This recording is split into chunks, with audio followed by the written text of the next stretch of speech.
Welcome everybody to a look at another 4K Steelbook release, and it is 2024's Twisters. So we've already looked at the limited edition Steelbook release of the first film from 1996. This is a spiritual sequel slash sideways reboot, something like that.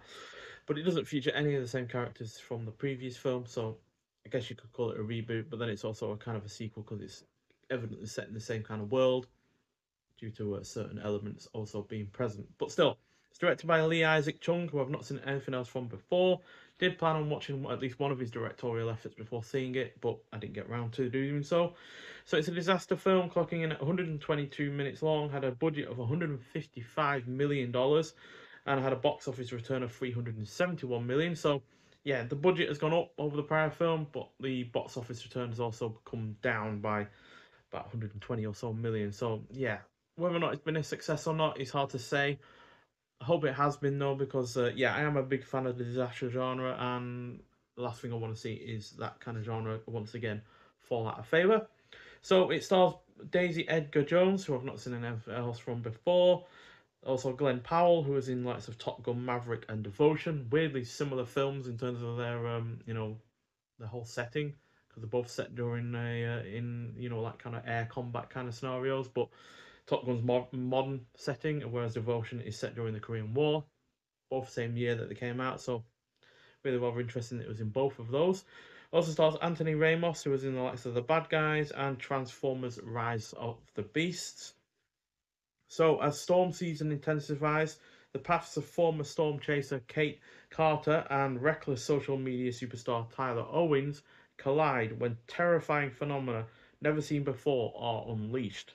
The pair and their competing teams find themselves squarely in the paths of multiple storm systems converging over central Oklahoma in the fight for their lives. So, yeah, I have a great deal of love and nostalgia for the original, having watched it religiously, as you will have heard in my review of the original film, which is despite the fact that the nightmares that the opening scene gave me for years as a child. So it's kind of hard to compare this to that original film, given it has already had a head start over this one.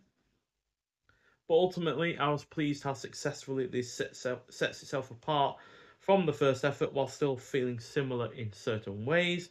Now, sure, this is generally a better film than the first due to the stronger script and more pulse-pounding disaster scenes, but it sadly doesn't have some of the elements of that I would feel would have elevated this further. The supporting cast aren't distinct enough from one another, with only Anthony Ramos being memorable, although the cast themselves are still fairly good. The score, though, isn't though still really rather good, isn't quite as effective as before, which is the same for the soundtrack. The soundtrack on the original was really rather fun. It was quite diverse in terms of the different genres that it was in, whereas the soundtrack for this is pretty much all country and western. Which I understand, it is set in America, it is set in Oklahoma, in the kind of rural heartlands, but I would have liked to have been a little bit more diverse. And the soundtrack, the score, although good, doesn't quite get across the menacing aspect of tornadoes.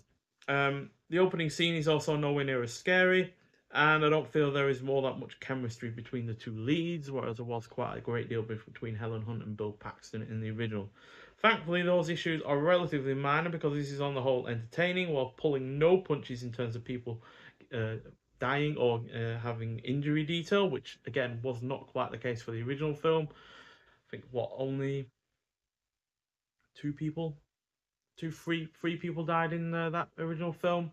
Uh, Ollie character's father in the opening, and then two of the rival storm chasers. I think they're the only three that actually die in that film. Whereas in this one, multiple people do die. Although I don't think any of them are really leading characters. They are more a case of background characters getting killed. The special effects are also superb. Obviously, there are going to be an improvement over the original, given how old that film is, but they're not just an improvement over that original film. They do feel more realistic, and yeah, they do look like they got more detail to them, and they do try and do different things as well as because the first film innovative for the time, but there wasn't a great deal of variation in terms of the tornadoes or the kind of impacts they have on the world. Whereas in this one, You know, you got a tornado that hits an oil refinery and starts whipping up fire, and then we have also a lot of cloud detail, and yeah, the tornadoes just do generally feel a lot more diverse, but also more detailed.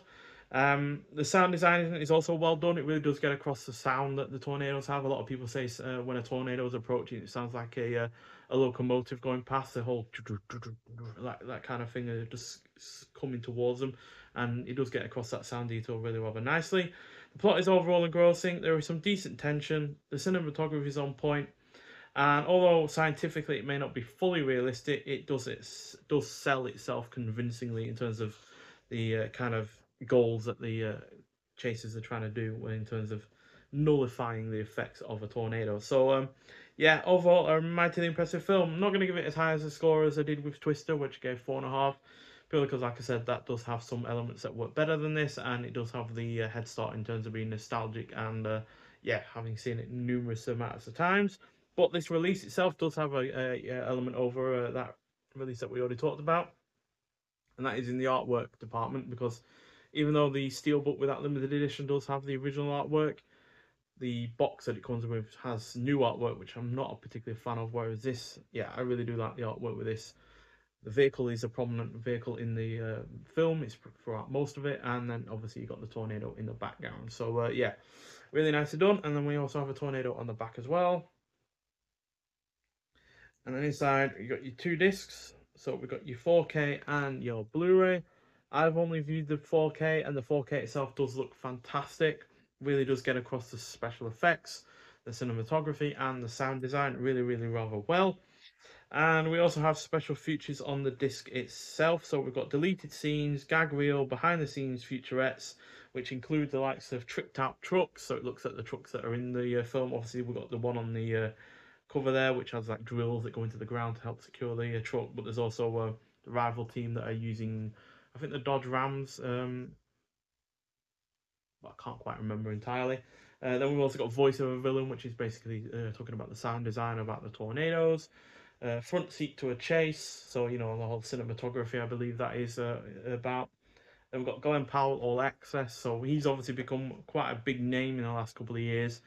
Um, we've obviously been in Top Gun, and then this. I think this is the one that's really taken him over that kind of hill in terms of becoming more well known and more well liked, and yes, a bigger star.